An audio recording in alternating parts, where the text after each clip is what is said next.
नमस्कार.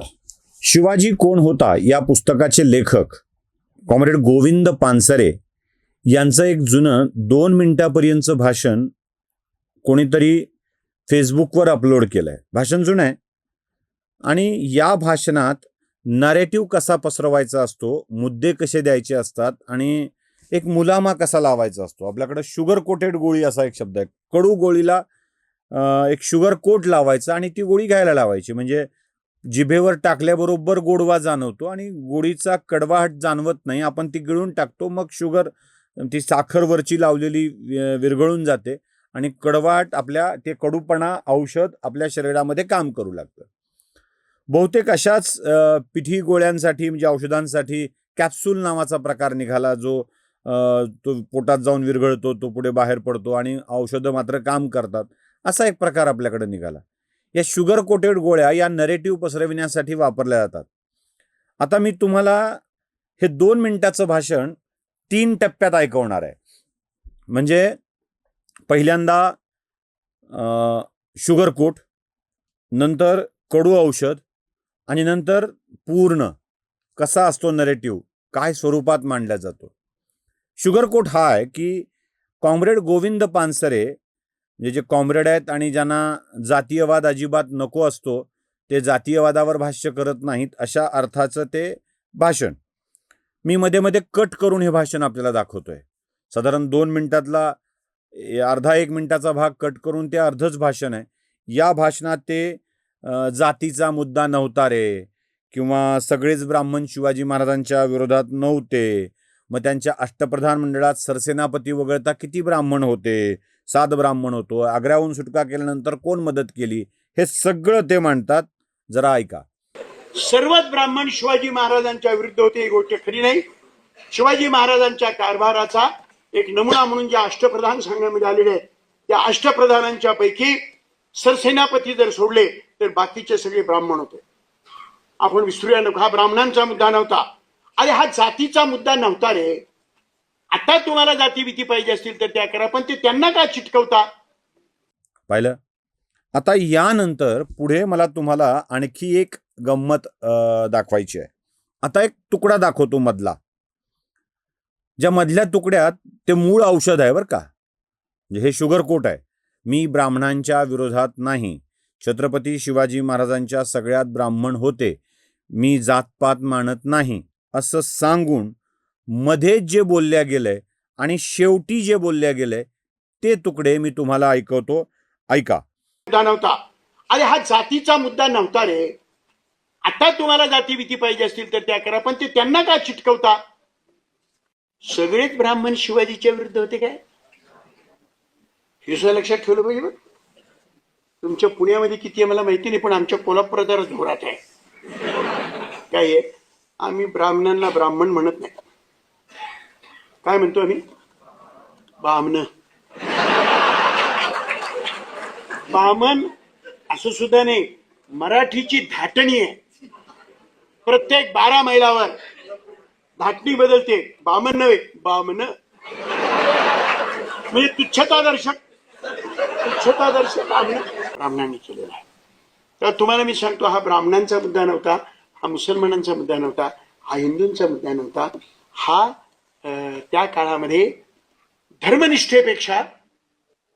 धर्मनिष्ठेपेक्षा स्वामीनिष्ठा बलवत्तर होती.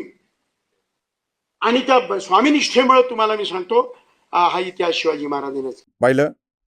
तुमच्या पुण्यात काय मला माहित नाही, म्हणजे हे पुण्यात भाषण झालेलं आहे. कोल्हापुरात मात्र बामण बामण या सगळ्यांचा उच्चार. आणि शेवटचा मुद्दा मला फार महत्वाचा वाटतो. धर्मनिष्ठा, जातीचा मुद्दा नव्हता, धर्माचा मुद्दा नव्हता, धर्मनिष्ठेपेक्षा स्वामीनिष्ठा जास्त महत्वाची होती. म्हणजे छत्रपती शिवाजी महाराजांच्या वरती स्वामी म्हणून निष्ठा लोक ठेवत होते, हे त्यांना वाटतंय. मी गंमत सांगू, ही खरं आहे, हे वाक्य खरं आहे, अर्धवट खरं आहे. अर्धवट कसं खरं आहे हे तुम्हाला मी शेवटी सांगतो. आता हे 2.25 मिनिटाचं पूर्ण भाषण तुम्ही एकदा ऐका, म्हणजे तुम्हाला नरेटिव्ह पसरवण्याची खरी कला कळून येईल. बघा. आपण विसरूया नको, हा ब्राह्मणांचा मुद्दा नव्हता. अरे हा जातीचा मुद्दा नव्हता रे. आता तुम्हाला जाती भीती पाहिजे असतील तर त्या करा, पण ते त्यांना का चिटकवता. सगळेच ब्राह्मण शिवाजीच्या विरुद्ध होते काय? हे सुद्धा लक्षात ठेवलं पाहिजे बघ. तुमच्या पुण्यामध्ये किती आहे मला माहिती नाही, पण आमच्या कोल्हापुरात जरा जोरात आहे. काय आहे, आम्ही ब्राह्मणांना ब्राह्मण म्हणत नाही. काय म्हणतो आम्ही? बामण. बामण असं सुद्धा नाही, मराठीची धाटणी आहे. प्रत्येक 12 मैलावर धाटणी बदलते. बामण नव्हे, बामण. म्हणजे तुच्छतादर्शक बामण. सर्वच ब्राह्मण शिवाजी महाराजांच्या विरुद्ध होते, ही गोष्ट खरी नाही. शिवाजी महाराजांच्या कारभाराचा एक नमुना म्हणून जे अष्टप्रधान सांगण्यामध्ये आलेले आहेत, त्या अष्टप्रधानांच्या पैकी सरसेनापती जर सोडले तर बाकीचे सगळे ब्राह्मण होते. आपण विसरूया नको, हा ब्राह्मणांचा मुद्दा नव्हता. अरे हा जातीचा मुद्दा नव्हता रे. आता तुम्हाला जाती भीती पाहिजे असतील तर त्या करा, पण ते त्यांना का चिटकवता? आग्र्यावरनं सुटका झाल्यानंतर शिवाजी महाराज त्याच्यातून बाहेर पडल्यानंतर त्यांना तिथून महाराष्ट्रापर्यंत पोहोचवण्याचं काम डबीर आणि कोरडे या आडनावाच्या ब्राह्मणांनी केलेलं आहे.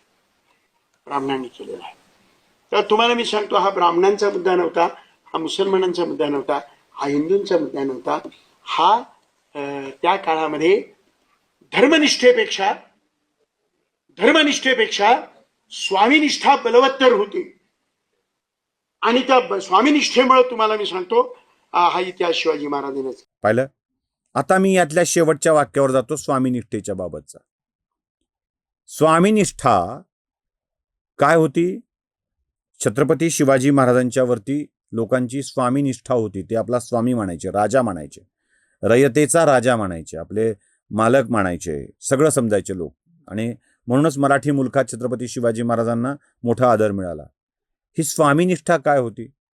हा माझा राजा आहे, हा स्वराज्याचा राजा आहे, तो स्वराज्याचा रक्षक आहे, हे स्वराज्य स्वराष्ट्र हे उभा करतील याचा विश्वास लोकांच्या मनामध्ये होता.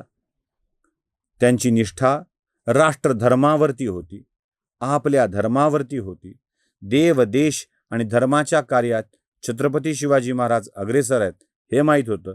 आणि अशा देव, देश आणि धर्मावर निष्ठा असलेला स्वामी हा आपला खरा स्वामी आहे याची जाणीव लोकांच्या मनामध्ये होती. आणि म्हणून छत्रपती शिवरायांच्यावरती निष्ठा होती. हे साधं सरळ गणित आहे. पण आम्हाला या सगळ्या विषयामध्ये भंपकपणा करायचा आहे, शिवाजी महाराजांना मुस्लिमांचे समर्थक दाखवायचा आहे. म्हणून हा सगळा प्रकार आहे. तुमच्या लक्षात यावं यासाठीच हा व्हिडिओ मुद्दाम दाखवला. नमस्कार.